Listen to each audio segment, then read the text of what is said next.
Welcome back, folks. Now, very often on these shows, I've suggested that you look at the system that controls humanity from a different perspective and essentially view it from an energetic perspective. Because the system that enslaves us, the whole concept that we need to destroy the earth in order to support the economy, and we need to worry about the economy over the people, is just an idea. It's just a meme. And when you can begin to see this, you begin to understand that the system is almost like an energetic life form in itself. It's got its own energy, its own life, its own meaning, its own purpose. But ultimately, it's just an idea. It's an idea that is taught to us when we go to school. It's taught to us by our parents as soon as we're born. But we are given this perspective all through our life. And we are taught to believe that the system itself is real and that the system is what is important. And we should all work to support the system rather than to support each other. And this is one of the most difficult things for people to understand. And this is even the whole basis of trust law, folks. It's realizing that God created man. I mean, and this is whatever you perceive God to be, folks, whether you perceive it to be the Christian God or whether you perceive it to be simply a matter of energy, whether you perceive it to be evolution, whatever you perceive your Creator to be, it doesn't matter. But you understand that whatever created creation, and man was created with it. Even if it was done through evolution, it's irrelevant how it was done. What is relevant is that we're here, and that whatever higher consciousness there may be is the only thing that actually exists above man. That's the only thing that actually exists above us. So God created man. Man created society. Society created government. Government created statute law. And the meme, the concept that this is how reality needs to be. So if you really look at it in that perspective, what you find is that government and statute law are way down the food chain, because the only thing above man is God. The first thing below God is man. Now, government was created by society, which was created by man. So it's way down there, folks. And just realizing that if you were to simply live your life in a state of service to the creation, which includes you, and always did no harm to reality and no harm to the people around you, only ever worked to improve reality by your presence in it, then there would be no need for government, or at least government would be in its correct position. I mean, I look at government as the administrative arm of the people.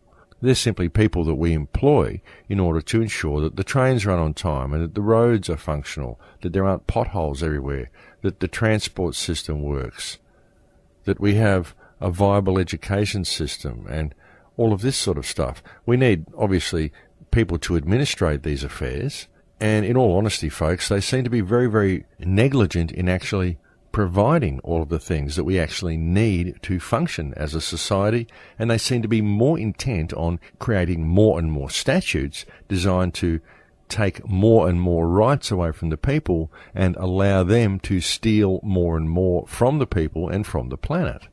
And as I've been saying for the entire broadcast, it's completely out of balance. And we've reached a point now where absolutely everything is completely upside down. And that's what needs to be understood by people, and that's what needs to be changed.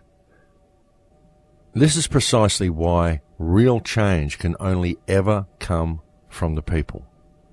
It can only ever come from the people adjusting their perspective of what reality is and acting peacefully to bring about positive change.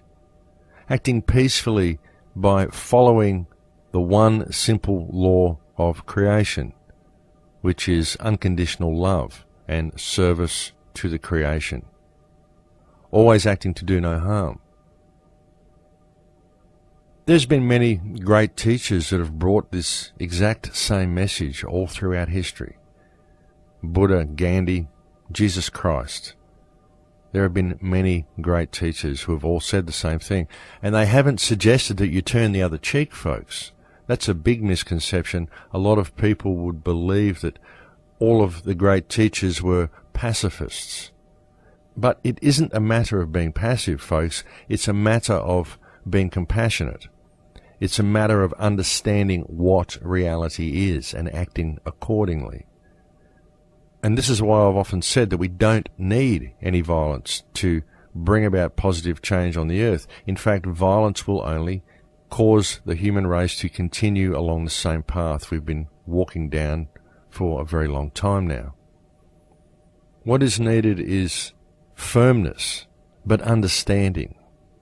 What is needed is a comprehension of what reality is, and how the system that enslaves us is simply an idea. And you can't blame the people that are working within the system because they believe the idea is real. They believe the meme is real. They believe it is all true, that this is the way the world has to be run, because they have been taught to believe that it is true. And even suggesting otherwise to these people, it's an affront to their whole understanding of reality. So you need to be gentle and firm, but you need to assert your position of what and who you are.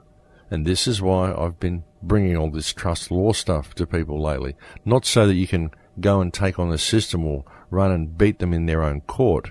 It's simply to help you understand who and what you are and the power that you have as a human being, answerable only to God. And think about it, folks. If we employ these politicians and they enact legislation which causes us to act in a way that is not of benefit to humankind, then why would we even consider obeying these rules? Because these rules are made by our servants, and we employ these people to act on our behalf and to help create a viable future for us. So I say, when legislation is enacted and it's enforced upon the people, you need to ask why.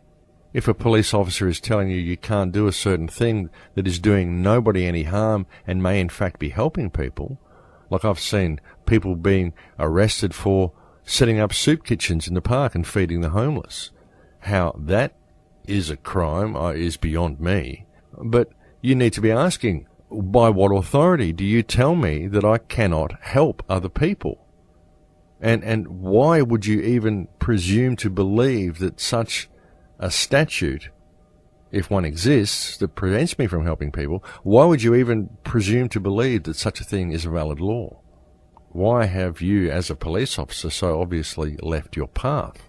And if you take me to court over it, well, I'm going to be asking the same thing of the judge. I'm only even going to be going to the court specifically to ask that question. Because with this type of activity, what the government is actually doing is forcing you to behave in a sociopathic manner. It's forcing you to behave in any other way than anything that could be construed as compassionately. And this is not what we created the system for. It is not what we employ our public trustees to do. And it is certainly not the type of reality and not the type of future that we should be supporting or promoting.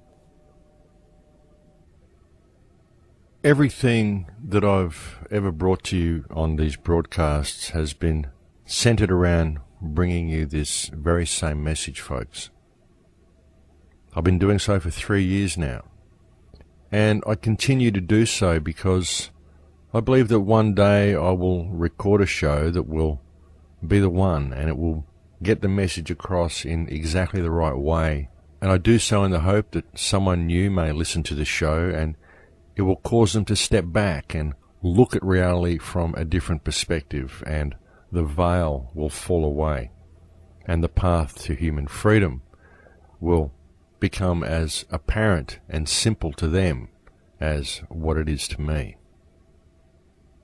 I've chosen to remain anonymous in the broadcasts that I do simply because that way you don't have a figure to attach the information to. There is no one to follow. It's simply a voice on the airwaves offering you a different perspective of reality, and one that I believe may help to free humanity from its present plight. I love the human race, folks, and I love this earth that we live upon. I really don't know anyone that I have a problem with. I know people that have problems with me, but I still don't have problems with them.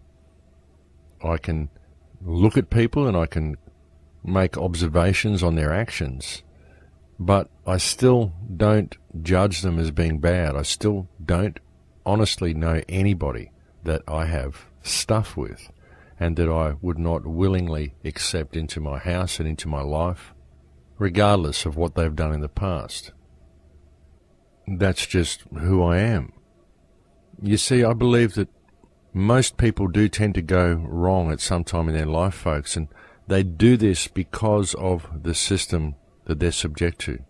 They do it because of the perception they have of reality, the perspective that they've gained through their life at the hands of the system itself. And the system is not designed to help people think clearly. It's designed to support itself. That's its only purpose. And that's why it is so important to simply move forward from this point, regardless of what has occurred in the past. Show compassion for those around you and understand that they've been led to do whatever it is that they've done. They've been led to believe whatever it is they believe. It's not important.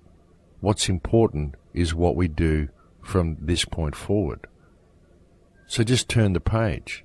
Start with a blank slate. See everybody as valid and move forward to create the paradise on earth that we should be living in. Because it isn't until we turn the page to create this future that we will deserve that future. At the moment, we deserve what we've got because we have failed to turn the page. We've failed to let go of the past. We've always sought revenge. We've sought the mentality of an eye for an eye, and retribution and fire and brimstone and the wrath of God, when all we truly need is empathy and compassion. We need to embrace each other with open arms and welcome each other home. And that's why I have repeated the message that I've brought you so often, and that is why I continue to do these broadcasts.